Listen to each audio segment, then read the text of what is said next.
तो बेटा last video में हमने बात की थी कि जब हम लोग क्लोज पैकिंग करते हैं तो हमारे पास कुछ ना कुछ स्पेस जो है वो एम्प्टी रह जाती है, जिसको वॉइड बोलते हैं। क्या होते हैं वॉइड, वो मैं समझाते थे आपको। अब हम लोग क्या करते हैं, हम लोग कैलकुलेट करते हैं कि जब हम लोग क्लोज पैकिंग के बाद कितनी स्पेस फिल्ड हो जाती है। कैलकुलेशन ऑफ स्पेस ऑक्यूपाइड या पैकिंग एफिशिएंसी या पैकिंग फ्रैक्शन। इसका मतलब क्या है बेटा, इसका मतलब है कि क्लोज पैकिंग करने के बाद जितनी भी स्पेस ऑक्यूपाइड हुई है उसका परसेंटेज फाइंड आउट करना। स्पेस जो ऑक्यूपाइड हुई है या पैकिंग परसेंटेज फाइंड आउट करना हमने। क्लोज पैकिंग के बाद जितना भी परसेंटेज एरिया हमने कवर किया that's known as the packing efficiency या पैकिंग फ्रैक्शन या स्पेस ऑक्यूपाइड। अगर सबसे पहले हम लोग बात करें इसकी सिंपल यूनिट सेल, अगर सबसे पहले हम लोग जो है सिंपल यूनिट सेल्स के केस में इसको फाइंड आउट करें। देखो बेटा क्या होगा, सिंपल यूनिट सेल हम लोग आपको पढ़ा चुके हैं। क्या करना है, आपने क्यूबिक क्रिस्टल्स बनाना है और जो एटम्स है वो कहां प्रेजेंट होंगे बेटा, सिंपल में only at the corner. Primitive unit cell बोलते हैं इसको। Atoms are present at the corner. 8 atoms जो हमारे पास है वो प्रेजेंट है एट द कॉर्नर। ये बात समझने के लिए मान लेते हैं बेटा ये ए एटम है, ये बी एटम। मींस मैंने कहा था पहले ये बात बताई थी कि जो हम लोग अलग अलग करके दिखा रहे हैं, ऐसे दिखा रहे हैं, बहुत बड़ी मैग्नीफाइड चीज इमेज है। वैसे तो बहुत ज्यादा क्लोज है एक दूसरे के, और अगर ये बहुत ज्यादा क्लोज है तो इसका मतलब क्या है कि यो ए स्फीयर है और अगर ये यो बी स्फीयर है तो इसको टच किया आपस में क्या इस तरह से टच कर दिया बेटा। और अगर टच कर रहे हैं, मान लिया जाए इसकी रेडियस r है, इसकी रेडियस r है, ये a है, ये b, तो a b हमारे पास क्या है 2r, जहां पे r क्या है radius of the sphere. r क्या बेटा रेडियस ऑफ द स्फीयर। और जो ये ए बी है इसको हम लोग अगर कंबाइन करके इसको ये पूरी को इसको हम लोग लिखते हैं ए से। ए मींस क्या होता है यहाँ पे edge length of the unit cell. ए क्या बेटा edge length of the unit cell. ठीक है, अब हमारा काम क्या था, हमारा काम है स्पेस ऑक्यूपाइड करना। देखो बेटा स्पेस ऑक्यूपाइड कौन करेगा, ये स्फीयर।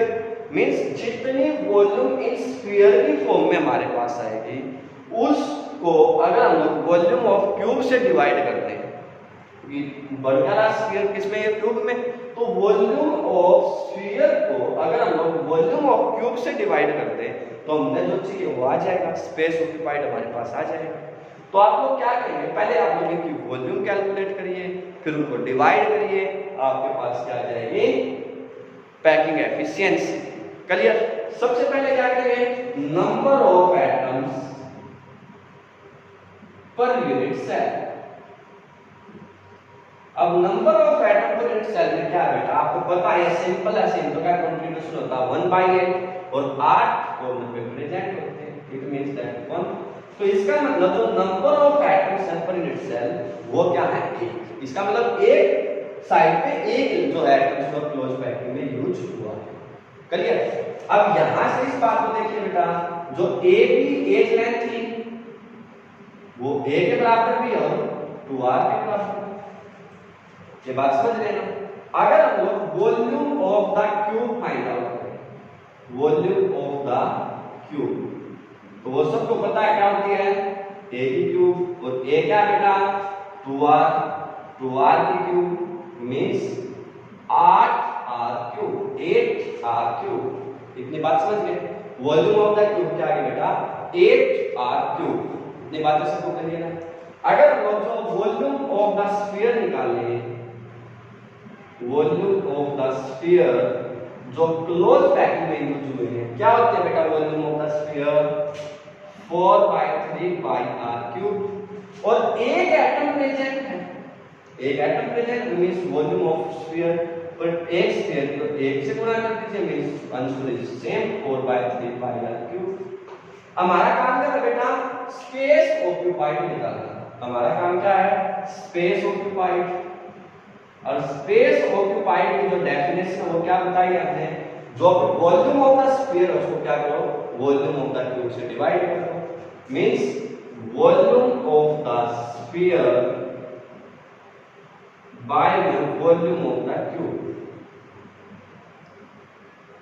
अब वॉल्यूम ऑफ स्फीयर कितनी है बेटा, 4/3 पाई आर क्यूब, और वॉल्यूम ऑफ क्यूब क्या है बेटा, 8 आर क्यूब। मींस पाई में 8 आर क्यूब से आर उड़ा दिया 2, तो आंसर क्या आएगा बेटा, पाई/6 3 2 जा, और पाई/6 मींस अबाउट 0.52, क्या जाएगा बेटा, अबाउट 0.52। क्लियर। अगर आप लोग percentage space occupied find out करेंगे तो वो क्या जाएगा, 52%। तो इसका मतलब क्या होगा, जब आप लोग सिंपल यूनिट सेल्स में क्लोज पैकिंग करते हैं तो उसमें लगभग 52%, लगभग 52% जो स्पेस है वो क्या होती है बेटा, ऑक्यूपाइड होती है, और 48% के आसपास जो स्पेस है वो क्या रह जाती है, एम्प्टी रह जाती है। जो परसेंटेज ऑक्यूपाइड है या स्पेस ऑक्यूपाइड है उसका मतलब क्लियर होगा बेटा, पक्का क्लियर है। तो सेकंड जो बेटा आपके पास है वो क्या है, फेस सेंटर्ड यूनिट्स। सेकंड क्या बेटा, फेस सेंटर्ड यूनिट्स। अब फेस सेंटर्ड क्या है बेटा, आपको क्या पता है, अगर ये आपके पास जो है क्यूब है तो उसमें 8 एटम्स का प्रेजेंट होते हैं बेटा कॉर्नर के ऊपर, और 6 कहां होते हैं बेटा, फेस में। पता है इस बात को, ये 3 4 5 6 इस तरह से ये बात कर रहे हैं। अब अगर मान लीजिए हम इसको A मान लें, इसको B मान लें, इसको C मान लें। अब आपको ये बात पता है बेटा, ये A क्यूब है ना, ये A है या B है, B C है, A B है या B C है बेटा, वो क्या है, A B या B C वो क्या होता है बेटा, A means edge length of the cube. ये बात समझ।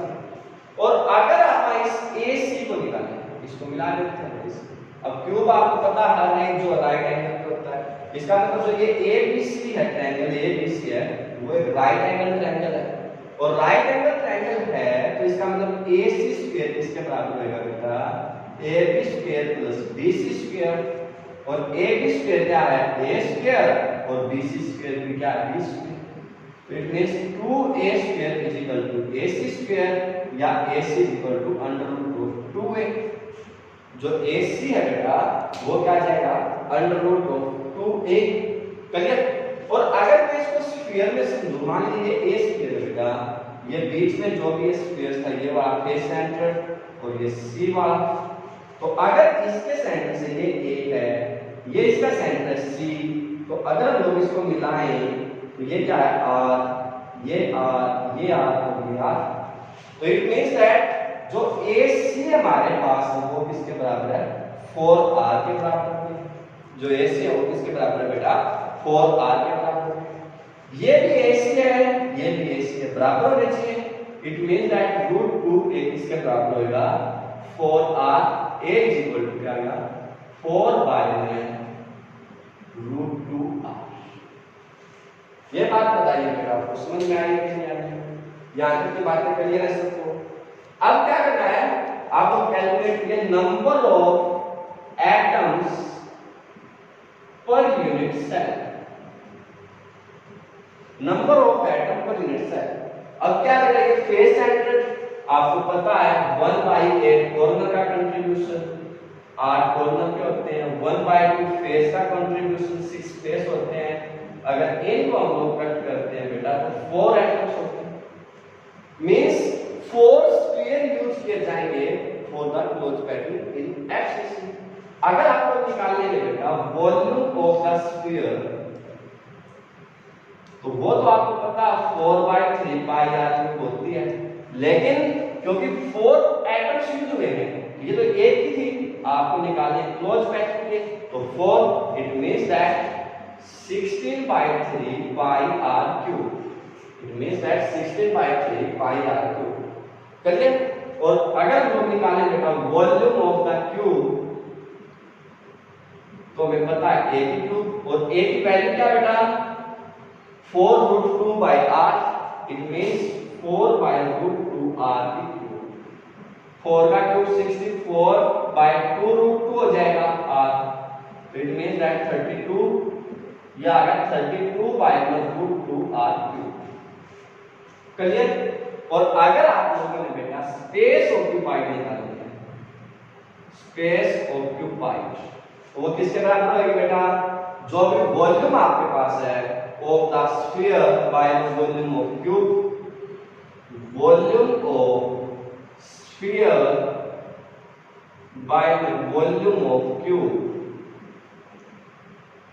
अब वॉल्यूम ऑफ स्फीयर क्या है बेटा 16/3 पाई r cube by volume of cube क्या है बेटा 32/√2 r क्यूब। r क्यूब से तो r क्यूब कैंसिल होगा, ये 2, ये क्या आएगा √2/6 पाई, आंसर क्या जाएगा बेटा, ये 2 ऊपर जाएगा ना, 2 3 10 6, तो √2 6/पाई और √2 6 into पाई, और इसको अगर आप सोल्व करेंगे तो इसका आंसर आएगा लगभग 0.74, लगभग कितना जाएगा बेटा 0.74। और अगर आप लोग इसी की परसेंटेज फाइंड आउट करेंगे, परसेंटेज स्पेस ऑक्यूपाइड या पैकिंग एफिशिएंसी, तो वो कितनी आ जाएगी बेटा 74%। कितनी आ जाएगी बेटा 74%। तो फेज सेंटर्ड यूनिट सेल को कैसे सोल्व करेंगे ये बात समझ में आई बेटा, पक्का क्लियर है। AC को कैसे निकालना है, किस तरह से आप उसकी वैल्यू को पुट करेंगे, AC 4r होगा, AC √2a होगा, तो A की वैल्यू क्या आएगी r की टर्म में, और नंबर ऑफ स्फीयर 4, तो A की वॉल्यूम 4/3 पाई r क्यूब होती है, 4 से मल्टीप्लाई कर दीजिए, और A की क्यूब वॉल्यूम होती है उसको डिवाइड कर दीजिए, दोनों की रेशियो आपके पास आसानी से आ जाएगी। क्लियर। तो स्पेस फेज सेंटर्ड क्लियर होगा बेटा। नेक्स्ट हमारे पास जो है वो है body centred unit cell. Next क्या है बॉडी सेंटर्ड यूनिट सेल।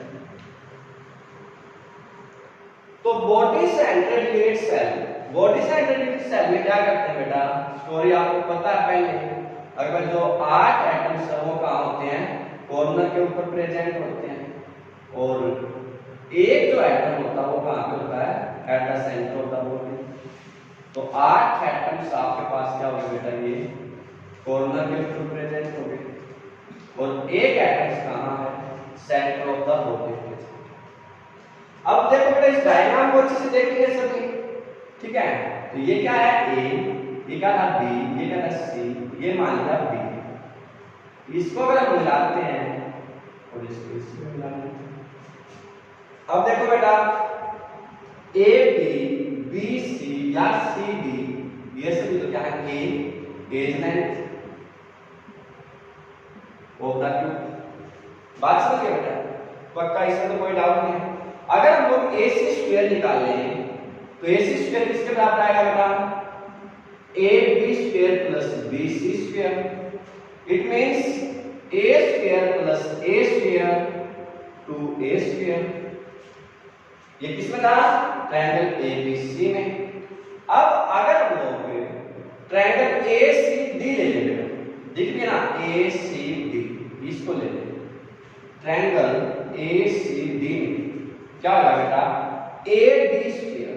अब हाइपोटेन्यूज में बन जाएगा, समझ रहे ना, AD स्क्वायर में यह हाइपोटेन्यूज हो जाएगा, तो क्या आएगा AD square is equal to AC square plus CD square.